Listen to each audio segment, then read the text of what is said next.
तो आज का दिन जो है ये बहुत ही पावन है एंड आज के दिन को गोपाष्टमी नाम से भी जाना जाता है। तो गोपाष्टमी क्यों कहा जाता है इसके बारे में आज हम लोग चर्चा करेंगे।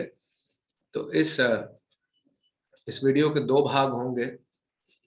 एक होगा कि भगवान का प्रमोशन कैसे हुआ उसके बारे में पहले जानेंगे। फिर नेक्स्ट पार्ट में हम लोग जानेंगे कि अक्सर हम लोग देखते हैं कि विशेष रूप से इस्कॉन में श्रीमती राधा रानी को एक गोप सखा के रूप में सजाया जाता है। तो उसके पीछे क्या कारण है ये भी हम लोग जानेंगे आज। तो ये दो मुख्य टॉपिक्स होंगे। उसके बाद हम लोग कुछ दर्शन भी शेयर करेंगे आज के उत्सव के। तो आप लोग पूरे समय तक जुड़े रहिएगा। तो सर्वप्रथम हम लोग चर्चा करेंगे भगवान का प्रमोशन कैसे हुआ। तो ऐसे तो हम लोग जैसे जानते हैं कि एक छोटा शिशु जो है वो धीरे धीरे बड़ा होता है, तो उसको उस एज ग्रुप को अलग अलग एज ग्रुप को कैटेगराइज करते हैं। जैसे जो सबसे छोटा होता है वो शैशव होता है, फिर कुमार होता है, फिर पौगंड होता है, फिर किशोर होता है, फिर युवा अवस्था होती है। तो ये जो गोपाष्टमी है तो ये उस समय की लीला है जब भगवान अपने 5वें साल को क्रॉस करके छठे में गिरते हैं। इसका इसका पूरे विस्तार रूप से वर्णन श्रीमद् भागवतम के 10वें स्कंद के 15वें अध्याय में पाया जाता है। उसके पहले का अध्यायों में समझाया जाता है ब्रह्म विमोहन लीला के बारे में, जहाँ पर ब्रह्मा जी जो है वो विमोहित हो गए थे भगवान की लीला से। तो उसके बाद फिर ये गोपाष्टमी की लीला चर्चा होती है। तो भगवान अभी पौगंड अवस्था में प्रवेश किए हैं या उस उम्र में प्रवेश किए हैं। तो इसमें होता ऐसा है, इसके पहले भगवान थे वत्सप। वत्सप मतलब जो वत्सों का पालन करता हो। वत्स का अर्थ है बछड़ा, जिसको हम लोग अंग्रेजी में काफ बोलते हैं। तो उसके बाद फिर क्या हुआ, जैसे जैसे भगवान बड़े हुए तो क्योंकि उनके आसपास सारे ग्वाल बाल थे और वो देख रहे थे कि उनके पिताजी जो है नंद बाबा वो भी वैश्य कम्युनिटी से है, तो उनके पूरे फैमिली बैकग्राउंड में गोरक्षण बहुत अच्छे तरीके से पालन किया जाता है और गौओं का पालन पोषण किया जाता है। तो भगवान की भी इच्छा थी कि अब उनका भी थोड़ा प्रमोशन किया जाए, अब वो भी वत्सों को चराने के ऊपर अभी गौ माताओं को भी चराना चालू करे ऐसा। तो इसके पहले क्या होता था, भगवान वत्सप थे, अर्थात वत्स जो कि बछड़े होते हैं उनको उनकी देखरेख करते थे ऐसा। तो अब हुआ ऐसा कि भगवान अब बोलेंगे अपने घर वालों को कि अभी मेरा प्रमोशन करिए, अभी मुझे गौ माताओं को चराना है। अब उनको पता है, घर वाले तुरंत तो मानने से रहे क्योंकि वो बड़े चिंतित है कि कृष्ण को कुछ हो ना जाए, कृष्ण इतना छोटा बालक है, हमारा प्रिय है। तो इसीलिए वो कुछ कुछ इनिशियल ट्रेनिंग लेते हैं। वो कैसा ट्रेनिंग लेते हैं, तो उनके गांव में जो भी वरिष्ठ गोप सखाए हैं उनसे वो गौ माताओं का जो दूध का दुहाना होता है तो वो सीखते हैं, किस प्रकार से गाय के पिछले 2 पैरों को बांधा जाता है, फिर कैसे जो कंटेनर है उसको अपने दोनों पैरों के बीच में फंसाया जाता है और किस प्रकार से उसको एकदम एंगल में रखा जाता है ताकि वो थन से बहुत सुंदर तरीके से स्तनों को दुआ सके एंड दूध निकाल सके। तो ये सब भगवान ट्रेनिंग लिए थे ताकि वो कम से कम ऐसा बोल सके कि हाँ मेरा एलिजिबिलिटी के लिए कुछ कुछ क्राइटेरिया फुलफिल्ड है, तो अब हम अपने आप को एलिजिबल कर रहे हैं ताकि आप मुझे अनुमति दे दे कि मैं अभी गोप बन सकूं। क्योंकि इसके पहले भगवान क्या थे, वत्सप। तो भगवान ने ऐसा रिक्वेस्ट किया और स्वाभाविक रूप से किसी ने उनका सुना ही नहीं, क्योंकि सब चिंतित थे कि ऐसे कैसे हो सकता है। क्योंकि नंद बाबा के पास कितने गाय थी, नंद बाबा के पास 9 लाख गाय थी। अब आप सोच सकते हैं 9 लाख गायों की संख्या कितनी अधिक होगी। तो इसीलिए इतने अधिक संख्या के गायों को आप कोई मतलब कम्युनिटी एरिया में नहीं चरा सकते, तो उनको वन में ले जाना पड़ेगा। तो माँ यशोदा बहुत चिंतित थी, क्योंकि वन जो है वो उतना सेफ नहीं है। जो छोटे बछड़े थे उनको आसपास में ही चराया जाता था, परंतु बड़े बड़े गायों को वनों में ले जाया जाता था, क्योंकि उनकी संख्या इतनी अधिक थी। तो इसलिए उनको मना कर दिया जा रहा था। तो अब मना तो कर रहे थे, परंतु एक प्रॉब्लम हो जा रहा था। प्रॉब्लम ये हुआ था कि भगवान जिन बछड़ों का पालन पोषण किए थे, अब वो जो बछड़े थे वो भी अभी गाय बन गए, क्योंकि वो भी उम्र से बड़े हो रहे धीरे धीरे। अब भगवान जो है वो इतने प्रेम से उनका लालन पालन किए थे, उनको अपने हाथों से खिलाते थे, उनका श्रृंगार करते थे, उनको उनको नहलाते थे, उनको एकदम साफ सुथरा रखते थे। तो इतना केयर करते थे कृष्ण उनका, उन वत्सों का, कि वो उसको कभी नहीं भूले। एंड अभी ऐसा सिचुएशन हो गया था कि जब वो वत्स भी गौ माता बन चुके हैं, अब वो गौ माता किसी दूसरे ग्वाल बालों से चराने के लिए नहीं खोज रहे हैं। मतलब ऐसा नंद बाबा को कंप्लेन आ रहा था कि कृष्ण जिन वत्सों का पालन कर रहा था, अब वो बछड़े जो है वो अब गाय बन चुके हैं, परंतु वो किसी दूसरे ग्वाल बालों की बात नहीं सुनते हैं, उल्टा अपने सींग से उनको भगा देते हैं, ठोक ठोक के ऐसा। तो बहुत दुविधाजनक परिस्थिति हो गई थी, क्योंकि वो वत्स जो थे उनको इतना प्रेम मिला कृष्ण से, अब वो कृष्ण को छोड़ के और किसी दूसरे ग्वालों को एक्सेप्ट नहीं करेंगे। तो नंद बाबा को सब कोई बोल रहे थे कि नंद बाबा ये बहुत बड़ी समस्या है कि जो गाय है, जो अभी जिनको कृष्ण ने बचपन से पाल पोस कर बड़ा किया, वो हमारी बात सुनते ही नहीं है। तो इसलिए आप एक काम करो, आप कृष्ण को परमिशन दे ही दो। अब कृष्ण बड़ा हो चुका है, वो मैनेज कर लेगा। एंड कृष्ण को ज्यादा कुछ करने की आवश्यकता नहीं है। कृष्ण जब हमारे सामने खड़ा होता है ना, वो गाय अपने आप निकल आती है और फिर हमारे साथ बहुत आराम से वन में घूमती है, चारे खा जो भी घास है इत्यादि खाती है और वापस लौट आती है। कृष्ण को बस बांसुरी बजाना है। इसलिए आप देखे होंगे वो चित्र जिसमें कृष्ण मात्र बांसुरी बजा रहे हैं, कृष्ण बलराम जा रहे हैं और पीछे 9 लाख गाय जा रही है। कृष्ण को कुछ करने की आवश्यकता नहीं है कि छड़ी लेके बस दौड़ते रहे इत्यादि, ये सब करने की आवश्यकता नहीं है। तो फिर भी ये सब जब सुन रहे थे नंद बाबा, तो नंद बाबा बहुत चिंतित थे, परंतु वो समझ रहे थे कि अगर ऐसा चला तो प्रॉब्लम हो जाएगा। तो इसीलिए फिर जितने भी वहां पर जो ज्ञानी पंडित थे, जैसे शांडिल्य ऋषि हो गए, गर्ग मुनि इत्यादि हो गए, उनको बुलाया गया और एक तिथि खोजने के लिए कहा गया जो कि मंगलमय हो। उस दिन में हम कृष्ण को प्रमोशन देंगे, उस पर्टिकुलर तिथि में। तो जितने ज्ञानी पंडित थे सबको बुलाया गया, क्योंकि देखिए जो वैश्य कम्युनिटी होता है उनके लिए ये बहुत बड़ा फेस्टिवल है कि एक बच्चा जब बछड़े से एक गाय को चराने गया, ये हमारे लिए बहुत छोटा बात है, परंतु एक वैश्य कम्युनिटी के लिए एक बहुत बड़ा अचीवमेंट है। इसीलिए वो इसको बहुत धूमधाम से एंड बहुत रिलीजियसली मनाना चाह रहे थे।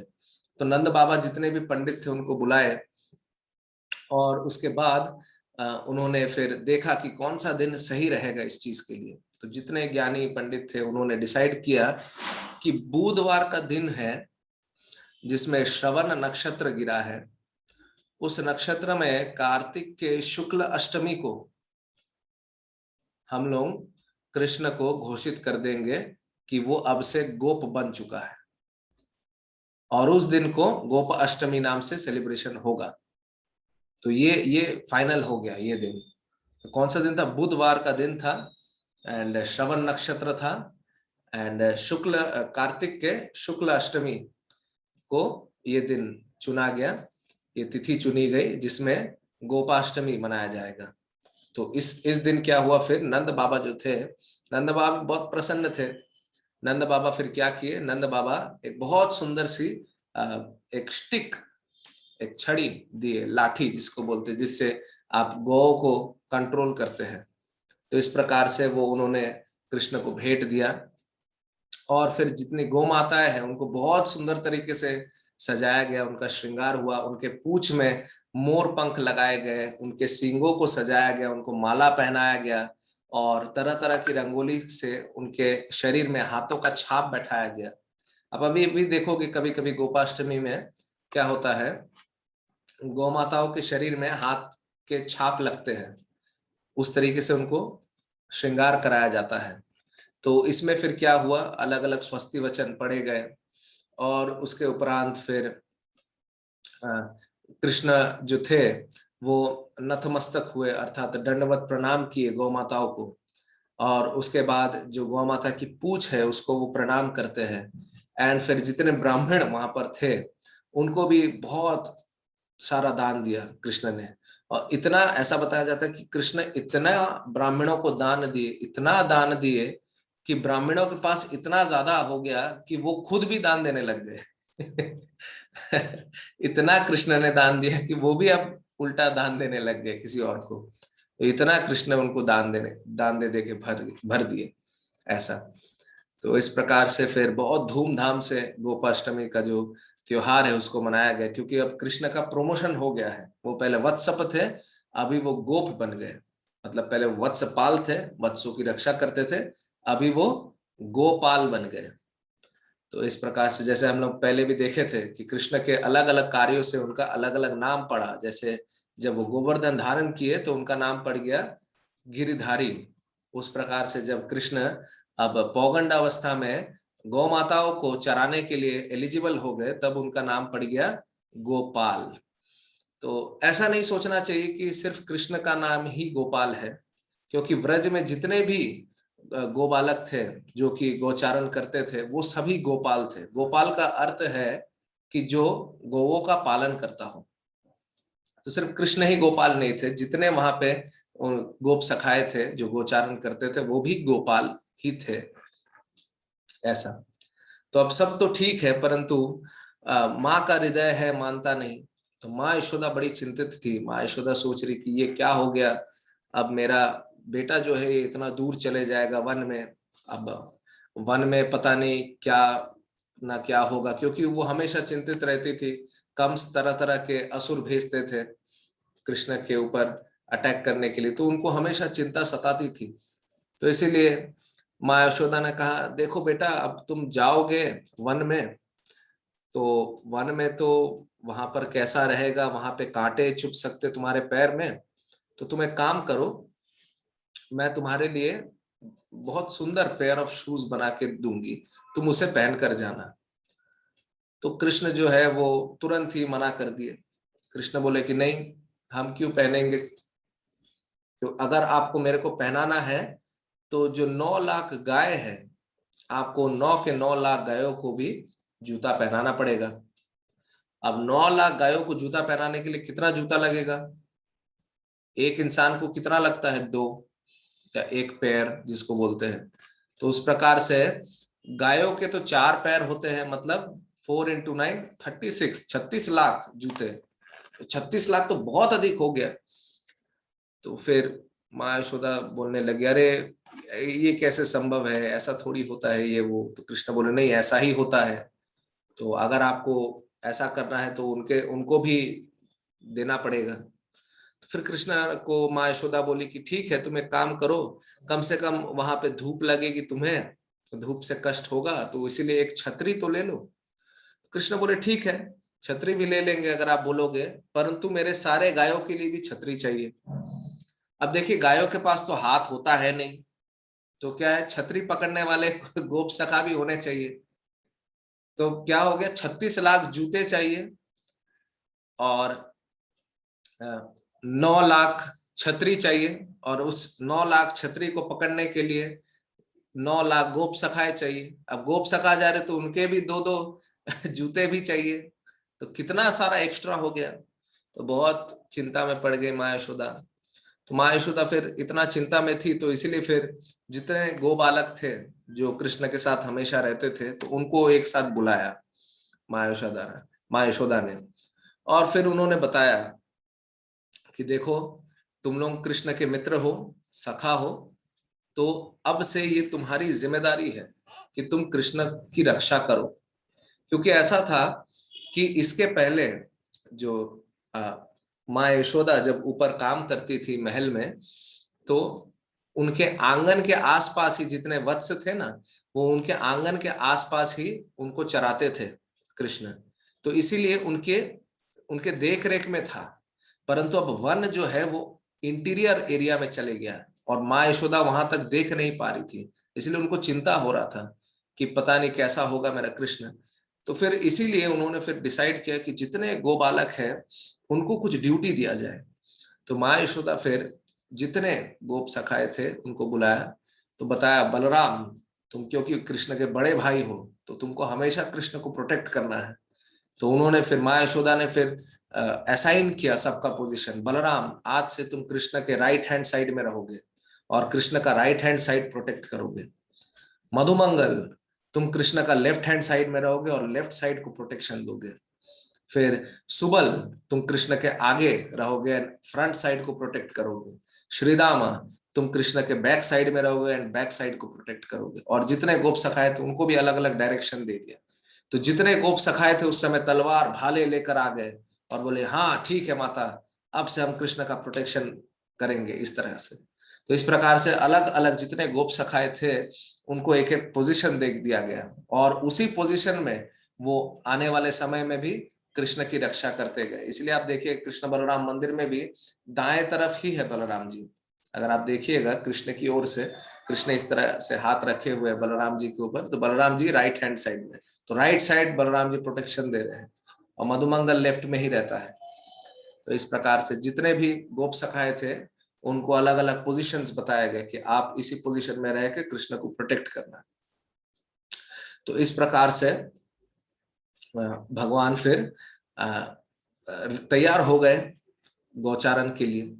अब हुआ ऐसा कि भगवान जूते तो एक्सेप्ट किए नहीं, एंड भगवान ने फिर एक और चीज बताई माँ यशोदा को। उस समय भगवान एक बहुत सुंदर चीज बताई। भगवान ने बताया माँ यशोदा को, धर्मो रक्षति रक्षितः, अर्थात अगर हम धर्म की रक्षा करते हैं तो धर्म भी हमारी रक्षा करता है।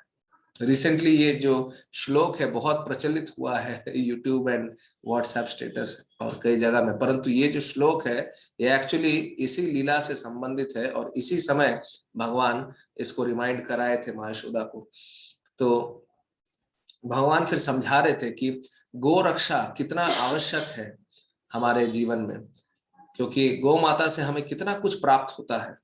गौ माता हमें दूध देती है, गौ माता हमें घी देती है, दही देती है, पनीर देती है और न जाने कितने प्रकार के व्यंजन होते हैं। गोमूत्र होता है, फिर गोबर होता है, तो कितना कुछ गौ माता हमें प्रदान करती है। और जो बैल है वो कितने सुंदर तरीके से हल जोतने में हमारी सहायता करते हैं। तो एग्रीकल्चर में, कृषि विभाग में भी हमें कितनी सहायता होती है।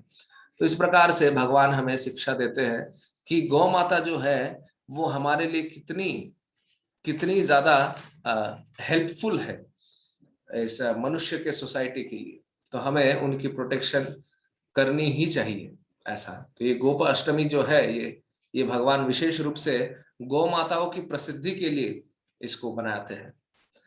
तो जब भगवान तैयार हो गए थे एंड माँ यशोदा भी अब न चाहते हुए भी मान ली थी कि ठीक है अब कृष्ण भी मान लिए है जाना है तो और क्या कर सकते हैं, कृष्ण भी नंगे पैर ही जाएंगे। तो ये सब जो है, तो जितने 9 लाख गाय हैं वो ये सब सुन रहे थे। ये जो कॉन्वर्जेशन चल रहा था ये जितने गाय है वो सुन रहे थे। अब कोई बोल सकता है कि गाय ये सब सुन कैसे सकता है, वो तो गाय है। तो भगवान के जगत में कोई भी जड़ वस्तु नहीं है या उनकी चेतना कम नहीं होती, सबकी चेतना पूर्ण है वहां पर। तो इसीलिए वो सब कुछ समझते हैं, कृष्ण की भावनाओं को समझते हैं। तो वो देख रहे थे कि कृष्ण हमारे लिए कितना सैक्रिफाइस कर रहे हैं। हालांकि हम तो साधारण गाय हैं, हमें इतनी केयर की आवश्यकता है नहीं, परंतु कृष्ण हमारे लिए कितना कुछ कर रहे हैं, तो हमें भी कृष्ण के लिए कुछ करना चाहिए। क्या हुआ, दूसरे दिन जब गोचारण के लिए निकलने ही वाले थे तो उस रात को जितनी गौ माताएं हैं वो सब निकल जाते हैं एंड ब्रज में जितने भी बड़े बड़े पत्थर हैं उनको अपने पैर से कूटते रहते हैं और कूट कूट कर एकदम फाइन डस्ट बना देते हैं। ऐसा बताया जाता है कि वो जो डस्ट है वो जॉनसन एंड जॉनसन पाउडर जैसा स्मूथ हो जाता है, इनफैक्ट उससे भी ज्यादा स्मूथ हो जाता है ऐसा। इनफैक्ट ब्रज का जो रज है, रिसेंटली हम वृंदावन गए थे, ब्रज का रज इतना मिही है कि आप अगर उसमें लोट पोट भी खाओगे, सीधा खड़े हो जाओगे ना, वो आपके शरीर में रहेगा ही नहीं, वो तुरंत झड़ जाता है, वो इतना फाइन है, वो फंसता ही नहीं है आपके ड्रेस में। हमारे यहाँ पे अगर आप लोट पोट खाओगे तो आपको कुछ कंकड़ बालू भी लग जाएंगे, चोट भी लग सकती है और वो झड़ेगा भी नहीं, परंतु ब्रज का रज इतना इतना फाइन है कि वो आपके ड्रेस में रहता ही नहीं है। तो इस प्रकार से जो गौ माता है ये उनका बलिदान है कृष्ण के लिए, ये उनका प्रेम है कृष्ण के लिए। तो आज जो हम लोग रज देखते हैं भगवान श्री कृष्ण के भूमि में, उससे हमें स्मरण दिलाना चाहिए कि ये सब जो है ये गौ माता की देन है कृष्ण को। तो ये प्रेम है, ये प्रेम का आदान प्रदान है जो गौ माता हमें शिक्षा देती है। तो इस प्रकार से सभी जो गो बालक है वो 1,000 गाय अपने अंडर में लेके चलते हैं।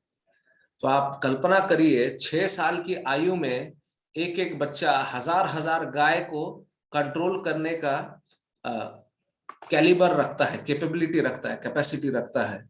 तो आप सोचिए उस समय में किस लेवल की ट्रेनिंग हुई होगी कि एक बच्चा 6 साल 7 साल का वो हजार हजार गाय अकेले संभाल ले रहा है। तो वो अगर बड़ा होगा तो न जाने वो क्या क्या संभाल सकता है।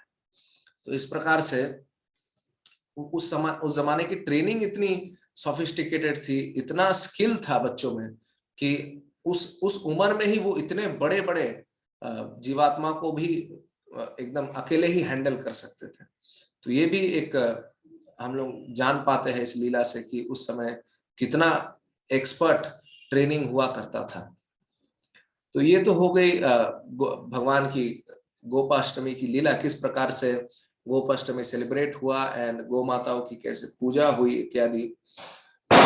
इस समय होता क्या है, यूजुअली श्रीमती राधा रानी के चरण दर्शन 2 समय ही होते हैं। एक है श्रीमती राधा रानी का जो प्राकट्य दिवस है राधा अष्टमी, और दूसरा है गोपाष्टमी। तो गोप अष्टमी में श्रीमती राधा रानी को गोप सखा के रूप में सजाया जाता है। तो इसके पीछे क्या लीला है वो थोड़ा हम लोग अभी चर्चा करेंगे। तो एक्चुअली हुआ ऐसा था कि ये जो लीला है ये श्रीला विश्वनाथ चक्रवर्ती ठाकुर के चमत्कार चंद्रिका में वर्णन आता है। तो उसमें बताया जाता है कि ये जो लीला है ये कोकिला वन की लीला है। व्रज में कई सारे वन है, उनमें से एक है कोकिला वन। वहां पे एक गांव है जिसका नाम है जावट। जावट जो है वो श्रीमती राधा रानी का ससुराल है, जहां पर वो जटिला कुटिला के साथ रहती है, अपनी सास और ननद के साथ रहती है। तो भगवान कोकिला वन में एक बार क्या हुआ, भगवान श्री कृष्ण कोयल की तरह आवाज लगा रहे थे, पुकार रहे थे श्रीमती राधा रानी को। तो बहुत सुंदर मिठास रूप से कोयल की तरह वो आवाज लगा रहे थे और पुकारने का प्रयास कर रहे थे। तो श्रीमती राधा रानी तो समझ गई कि ये कृष्ण ही है, परंतु उनके घर के आंगन में जटिला थी, तो वो भय से निकल भी नहीं पा रही थी, क्योंकि ऐसे कैसे निकल जाए, घर पे और कोई है नहीं। तो वो प्रयास तो की थी, परंतु बाद में जब देखी कि वहां पर है तो वापस घुस गई और फिर वहां पर घर में जाके फिर सो गई। तो अगले दिन फिर क्या होता, भगवान श्री कृष्ण श्रीमती राधा रानी से विरह में उनका शरीर में तापमान आ जाता है। अब ये जो तापमान है ये हमारे जैसा तापमान नहीं है। अभी जैसे वेदर चेंजेस हो रहा है तो कई लोग पैरासिटामोल टैबलेट लेते हैं। अब कृष्ण का जो फीवर है ये पैरासिटामोल से नहीं जाने वाला है। कृष्ण का जो फीवर है ये श्रीमती राधा रानी ही दूर कर सकती है, क्योंकि ये फीवर जो है ये विरह का फीवर है, ये मटेरियल फीवर नहीं है। तो उस समय क्या हुआ, वहां पे सुबल सखा थे। सुबल सखा जो है वो श्रीमती राधा रानी के कजन लगते हैं। तो सुबल सखा फिर क्या किए, वो देखे कृष्ण का तो बहुत अधिक तापमान हो गया है एंड कृष्ण ठीक नहीं महसूस कर रहे ऐसा। तो सुबल सखा फिर क्या किए, सुबल सखा बोले कि ठीक है तुम चिंता मत करो कृष्ण, मैं कुछ करता हूं ऐसा। तो वो क्या किए, वो एक छोटा सा बछड़ा लिए, गाय का बछड़ा लिए, एंड वो श्रीमती राधा रानी का जो ससुराल है वहां पर वो जाने लगे ऐसा। तो हम कुछ चित्र दिखाएंगे आपको ताकि आपको और अच्छे से समझ में आए। तो जैसे वो जाते हैं तो वहां पर वो देखते हैं कि जटिला जटिला वहां पर गोबर के गोइठे लगाती है। तो आप देख सक रहे हैं यहाँ पे चित्र में भी दिखाया हुआ है, ये एक्चुअली जावट गांव में ये चित्र है, वहीं से फोटोग्राफ लिया हुआ है। तो जटिला जो है वो गोइठे लगा रही थी। तो उस समय सुबल सखा क्या करते हैं, चुपके से जो बछड़ा है उसको उनके घर में घुसा देते हैं और फिर हल्ला गुल्ला करने लगते हैं, अरे मेरा मेरा बछड़ा घुस गया अंदर में, माता मैं थोड़ा निकाल के आता हूँ अपने बछड़े को ऐसा। तो जटिला बोलती है कि ठीक है जाना, परंतु ज्यादा समय मत लगाना और श्रीमती राधा रानी को तंग मत करना, तुम लोग बहुत तंग करते हो उनको, तो चुपचाप अपना बछड़ा लेना और निकल जाना ऐसा। बोलते हैं हाँ हाँ ठीक है माता ऐसा ही करेंगे। तो इस प्रकार से क्या हुआ, सुबल सखा अंदर में घुस जाते हैं। तो सुबल सखा जैसे घुसते हैं, वो तो श्रीमती राधा रानी कजन है, तो उनसे भेंट करते हैं एंड फिर बताते हैं कि ऐसा ऐसा कृष्ण बहुत विरह में है और वो तुमसे मिलना चाहते हैं। तो फिर श्रीमती राधा रानी बोलती कि ये कैसे संभव है। तो फिर सुबल सखा एक उपाय बताते हैं। तो बोलते ठीक है हम लोग एक काम करेंगे, हम लोग क्योंकि कजन है, हमारा चेहरा लगभग मिलता जुलता है, तो हम यहाँ पे रह जाते हैं। हम लोग एक काम करते हैं, तुम मेरा मेरा ड्रेस पहन लेना और मैं तुम्हारा ड्रेस पहन लूंगा, और क्योंकि हमारा चेहरा लगभग मिलता जुलता है, मैं मुंह घुमा कर बैठूंगा और कुछ भी वो बोलेंगे तो मैं हूँ हाँ हूँ करके उत्तर दे दूंगा, मैं काम चला दूंगा यहाँ पर। तो तुम क्या करना, तुम मेरा ड्रेस पहन लो, धोती कुर्ता जो है, एंड ये जो बछड़ा है इसको गोद में लेके फिर तुम बाहर निकल जाना। तो उनको लगेगा कि जो बछड़ा लेकर जो बाहर निकल रहा है वो सुबल सखा ही है। तो इस प्रकार से यहाँ पर आप देख सकते हैं ये सुबल सखा है। सुबल सखा फिर क्या करते हैं, वो श्रीमती राधा रानी का जो ड्रेस है वो खुद पहन लेते हैं एंड वो श्रीमती राधा रानी बन के मुंह घुमाकर बैठ जाते हैं। एंड श्रीमती राधा रानी फिर क्या करती है, सुबल सखा का जो धोती कुर्ता है वो एक्सचेंज करके फिर जो बछड़ा है उसको गोद में लेके और एंड फिर वहां से चले जाती है। तो इस प्रकार से क्योंकि ये लीला उस समय हुई थी, तो जब भगवान के पास वो जाते हैं तो कृष्ण पहचान नहीं पाते हैं कि ये श्रीमती राधा रानी ही है। तो फिर श्रीमती राधा रानी भी फिर टांग खींचने के तरीके से फिर बोलने लगती है कि देखो कृष्णा, असल में श्रीमती राधा रानी तो आ नहीं पाई, तुम एक काम करो, तुम चंद्रावली से काम चला लो ऐसा। चंद्रावली जो है वो चंद्रभानु महाराज की बेटी है ऐसा। एंड वो एक तरीके से देखा जाए तो ये वो ओपोनेंट टीम की है ऐसा। एक टीम है राधा रानी का, एक टीम है चंद्रावली का ऐसा। तो फिर कृष्ण फिर उदास होकर बोले नहीं नहीं मुझे तो श्रीमती राधा रानी ही चाहिए ऐसा। फिर बाद में श्रीमती राधा रानी रिवील करती है कि नहीं मैं ही हूँ ये। उसके बाद फिर दोनों मिलके फिर गोचारण लीला करते हैं ऐसा। मतलब श्रीमती राधा रानी भी गोप सखा के रूप में प्रस्तुत होती है। तो इस प्रकार से भी इसी भाव को लेके, इस मूड को लेके श्रीमती राधा रानी का श्रृंगार होता है आज के दिन एक गोप सखा के रूप में। एंड क्योंकि गोप सखा जो है वो धोती पहनते हैं तो न चाहते हुए भी उनके चरण दिखेंगे, तो इसीलिए आज के दिन जो है विशेष रूप से श्रीमती राधा रानी का चरण दर्शन होता है। तो आप यहाँ पर देख सकते हैं ये जो है ये आज का दर्शन है इस्कॉन वृंदावन का। यहाँ पर देखिए श्रीमती राधा रानी को बहुत सुंदर तरीके से धोती पहनाया गया है एंड आप देख सकते हैं कृष्ण के हाथ में एंड श्रीमती राधा रानी के हाथ में पोटली है। तो ये पोटली किस लिए है, ये टिफिन है उनके जमाने का, तो ये उनके साथ दे दिया गया है ताकि ये जब गोचारण करने जाए तो वहां पर वो जब भी उनको भूख लगे तो वो निकाल कर खा पाए। एंड ये जो दर्शन है आप देख सकते हैं इस्कॉन मायापुर का दर्शन है। एंड यहाँ पे भी श्रीमती राधा रानी का जो ड्रेस है इसको थोड़ा मॉडिफाई करके पहनाया गया है। जो घाघरा है उसको थोड़ा ऊपर पहनाया गया ताकि चरण दर्शन हो। यहाँ आप देख सकते बहुत सुंदर तरीके से श्रीमती राधा रानी के चरण यहाँ पर दिख पा रहे हैं। तो ये जो है ये बहुत ही दुर्लभ दर्शन है। भगवान श्री कृष्ण के चरण तो दिखते हैं, परंतु श्रीमती राधा रानी का चरण जो है ये बहुत ही दुर्लभ है। तो आप सभी से अनुरोध है, कृपया इनसे ब्लेसिंग ले एंड इनके चरणों में आश्रय की विनती करें, ताकि एक समय हम भी इनके चरण के रज में कुछ एक छोटा सा स्थान प्राप्त कर पाए ऐसा। तो ये हमारे घर के विग्रहों के दर्शन है आज के। श्रीमती राधा रानी को गोप सखा के रूप में सजाया गया है ऐसा। तो यहाँ पर आप देख सकते हैं भगवान एंड श्रीमती राधा रानी के चरण दर्शन हो रहे हैं। तो इस प्रकार से ये जो लीला है ऐसे संपन्न होती है।